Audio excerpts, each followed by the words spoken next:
Hey everybody, and welcome back to another episode of the Speak Plainly podcast, where we speak plainly about things that matter. I'm your host, Owl Medicine, and in today's podcast, we're going to be talking about me. We're actually going to be talking about my experience of last week, because it's January. It's the middle of January. It's real cold. And we broke the record for how cold it is where I live out here in the Pacific Northwest. And in this town, Sequim, it got down to 6 degrees. And I think the record before that was like 11 or 13 or something. It doesn't get that cold because we're just a few miles from the water. And usually that keeps things pretty temperate. But this year, it got cold, even though it's supposed to be like El Nino and all that. So an interesting thing happened when it got cold. One, I am in a house, and I am very happy and glad to be in this house because it got real cold. But that also means I'm like alone, and there is no Wi-Fi here, and there is terrible cell phone signal. So if I want to watch a YouTube video, I have to pull it up, drop it down to like the lowest possible like fidelity, essentially, and then wait 20 minutes for it to actually upload, or buffer rather. And that gives you basically a lot of time alone. And that's exactly what I've had. And I'm happy for it. I'm glad because I've had a chance to practice my music. I've had a chance to make sure to do my meditations and my movement practices. And I built a schedule. And for the most part, I've done a really good job of sticking to that schedule. And on my bad days, it's been because I hadn't stuck to that schedule. And I'm putting together why.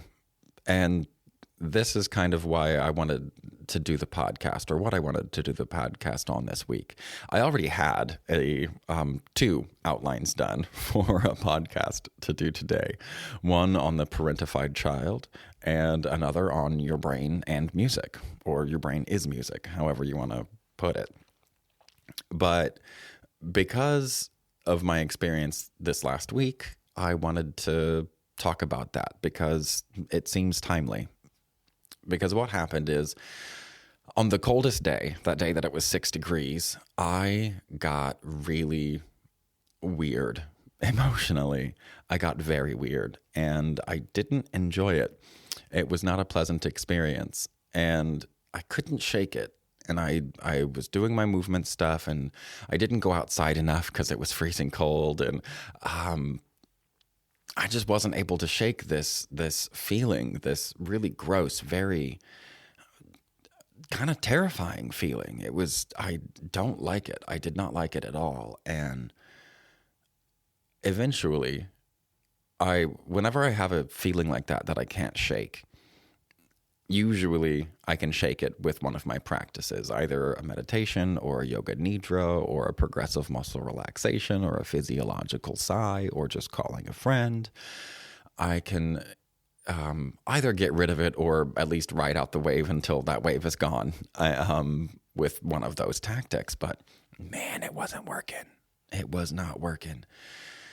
And when I run out of options and I go, okay, none of my usual crap is working right now, I go, okay, well, what is causing this? I used to go straight to what's causing this. And sometimes I still do because I like to know things. But over the years, I've learned that finding out the cause for why I'm feeling what I'm feeling is only sometimes helpful. So now that's a little lower on the tier list of like important things to do when I'm feeling some type of way. But this time, couldn't shake it, so I wanted to figure it out. And when I do that, I look at myself as close as possible, and then I back up and I do a few layers of observation to see where I might be missing something.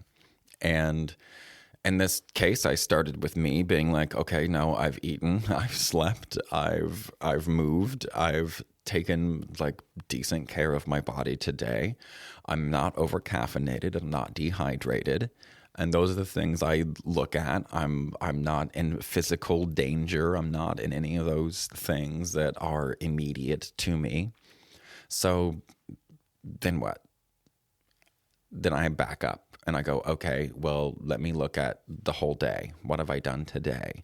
What's happening? And I was like, well, I'm in the house and I didn't move as much as I should have. Maybe that's it. Maybe I don't know.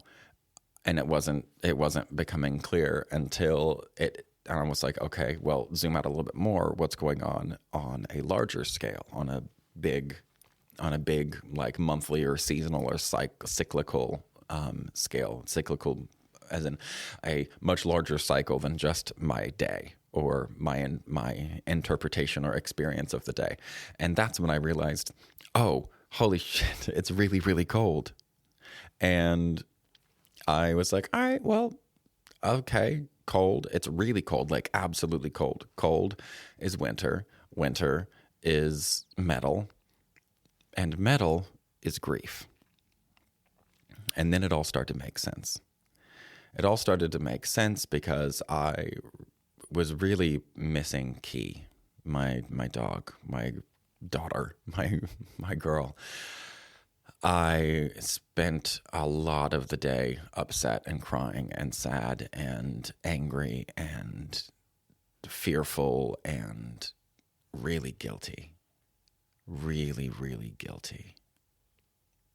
I felt guilty for everything I had done wrong, everything I thought I had done wrong, the way I had raised Key. I felt horribly guilty the whole day. And I was in grief about it. And this is where some of the intelligence of our language pops in, because it's like I'm giving myself grief. I spoke with my mom, talking about giving ourselves grief. I spoke with my mom a few months back, probably maybe more than that, 6-8 months back. I called her because I was having a really, really hard day, actually, around Key again. And it was the first time in my life that I'd ever called my mother because I had a bad day. And that was really cool. It was really cool for me. And when I called her and talked to her, I called her because I wanted to speak to somebody who understands the pain of making decisions that you regret and having to live with them. And my mother definitely knows that. She definitely knows that pain. Burying her oldest son and them not even really being on speaking terms for years and years, like a decade before that. And he died in his early 20s. So that tells you how long and how hurtful that must have been. And when I spoke with her then, she told me quite a few things. And we actually laughed toward the end, which is a great sign for healing, especially, any kind of healing, but healing from grief as well. And she just told me that I can't do that to myself. You can't do that to yourself. You gotta accept it for what it is, and accept you for what you did, and her for how much she loved you, and you can't just beat yourself up over it, which is now what I call giving myself grief. But this is the center of the topic, grief. And when it forces its way into our lives, because I've dealt a lot in my life with grief and with dying, and it's never fun. That's the thing. It's never fun. It is probably the single most difficult and uncomfortable emotion / process that I have experienced or go through, like regularly. And I think that's true for everybody, which is why wintertime, I think, is the time for grief. Because no matter where we are, if you go to a restaurant right now and you sat down and you looked around, you'd see a bunch of people sitting with a bunch of other people, and most of them would be on their phone. But they're still in the room, kind of.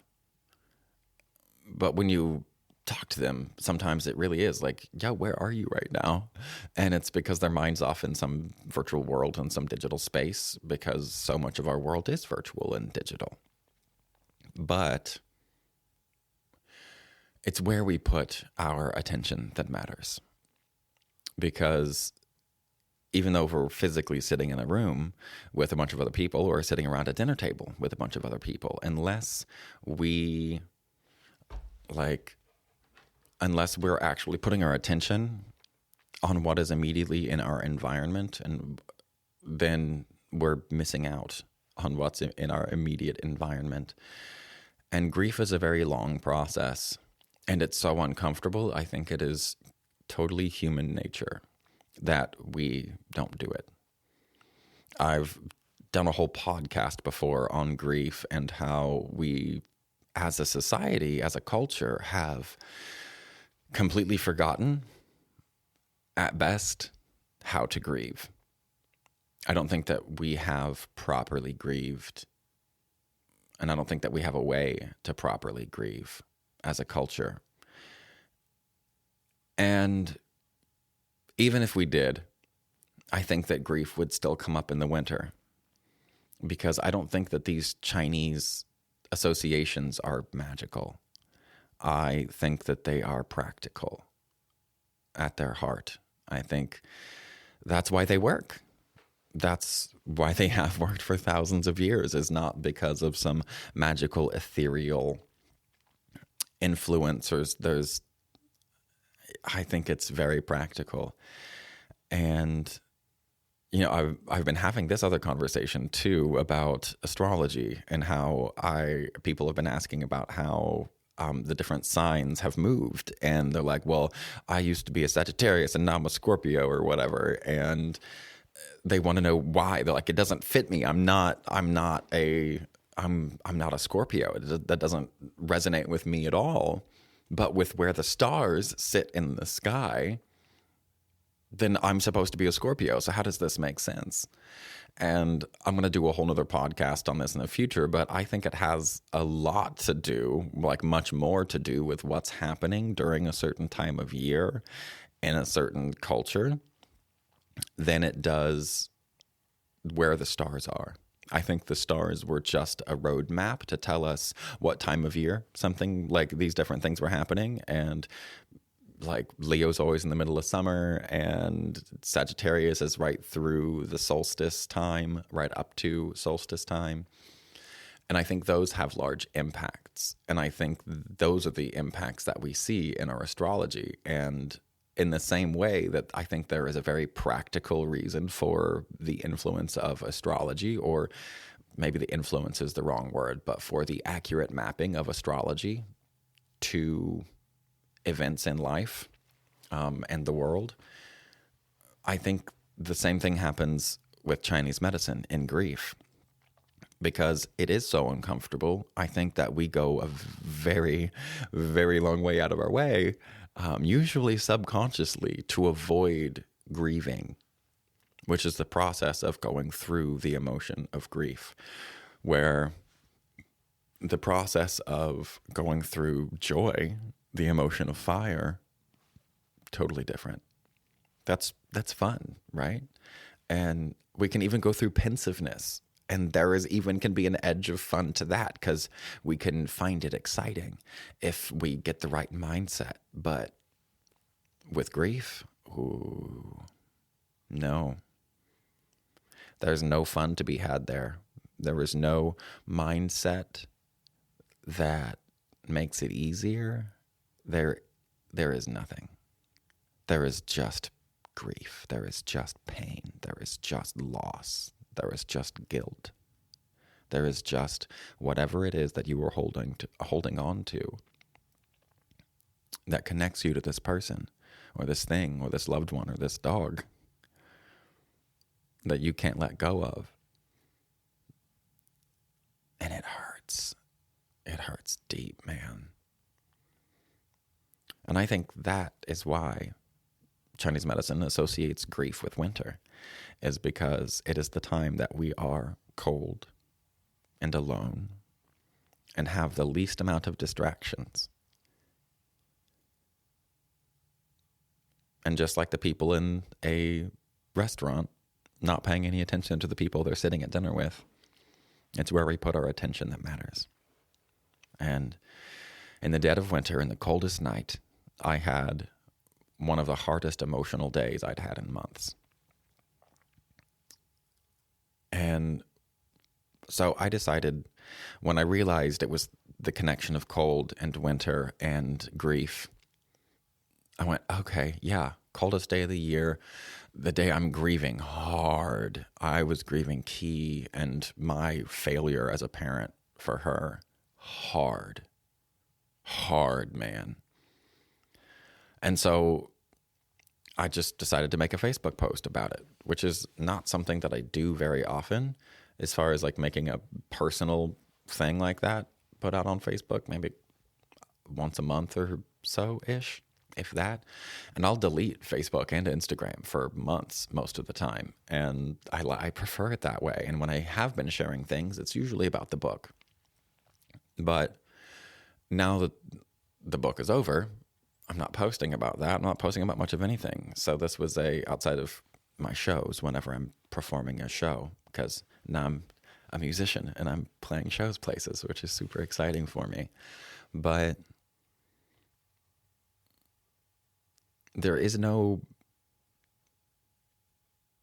distraction for the grief. So I made a post, and man, if like literally almost every single person that I know and love around here that was experiencing the same thing that I was experiencing, the coldest day of the year, and probably the coldest day of many years for many of us. Probably not the coldest day of many years for me, but coldest day for many people here. Most people move here because there is no snow. It's snowing like crazy outside right now. It's been snowing for a couple of days, which is mad. Usually there's a little sprinkle and it's gone, but this was cold, man. And when I put that post out there, it seemed like everybody and their brother was struggling in the very same way that I was, which just gave me so much validation. I'm sure that they weren't crying over how they raised Key. I'm sure that they all had their own crap that they were dealing with. And when I talked to them, they did. Everybody had some of the weirdest and hardest days that they'd had in a long time. And it was around the coldest day of the year. Now, I really love doing a deep dive, intricate, like, here's something I want to teach that I think is worth knowing for everybody on these podcasts. And I love doing those, but there's only so many of those that I can do that I really actually think are worth putting out. And my experience with my new Pixel phone is when I swipe left, whichever direction from my home screen, I wind up with a bunch of news articles, not even news, just articles about new cool things in science or physics or whatever, because my phone knows me and it knows what I'm interested in, right? Like the algorithms that got me on lock. But what I've noticed is there is a bunch of stuff from like USA Today or Forbes and these really big magazines or journals, whatever you want to call them, that publish articles, and the articles say nothing. It drives me mad. I love that my phone, I can say, hey, Google, read this aloud, and it will read it aloud for me. But long story short with all those things is I don't want to add more just like frivolous crap into the world. So I'm going to leave this as it is because there's nothing that profound outside of, I just want to share with you guys that there are forces bigger than us, like seasons, that have a massive impact on us. They have a huge impact on what we do, what we experience, the way that we experience it. And this was a perfect example of the connection that the Chinese saw in winter being a time for grief and a time of grieving. And I think the functional reason for that is not magical. I think it's that it's really the single most unpleasant emotion that we have. And we'll do anything to avoid it because that's what it means to be alive. Seek pleasure and avoid pain. And grief sucks. It sucks. So we avoid it until we can't. So it seems like in the dead of winter, on the coldest night, if you find yourself really struggling through your emotions and struggling with something you can't shake, it's probably something that you need to grieve. Maybe it's grief itself, or maybe, like in my case, it's my guilt over the way I parented Key. That was what I needed to grieve. And Key in general, I learned I needed to grieve. The thing that actually made me feel better was when I put it all together and realized it was grief. And then I thought about Key more and cried harder because I'd been crying about her all day. Just couldn't stop from crying. I got aggressive randomly at one point. That was interesting. All because of grief. And when I realized it was the grief and I realized it was obviously Key focused, I also realized that I'd never done a funeral for her. And let this be the last bit that you get out of this. This is going to be a short one, but if you are struggling with it, you have some grief, try to make a plan to address it. Just having a plan makes things better, or even if you change your mind later about the plan, try planning something out, because I decided to plan a funeral for Key. I don't have the funeral planned. I have ideas in my head of how I want to do it because I have her ashes. They're actually behind me. They're on the bed. I've literally been sleeping with Key's ashes for 3 days because I miss her so much. And I'm not fully ready to let go. But when I am, I will. And I will do it mindfully, consciously, and I'll be as present as I can be. So, if you're feeling some type of way on your cold, dark night of the soul, on the coldest day of the year, look to grief. See what you might be grieving. See what you might have not grieved. And remember, stay curious and stay uncomfortable.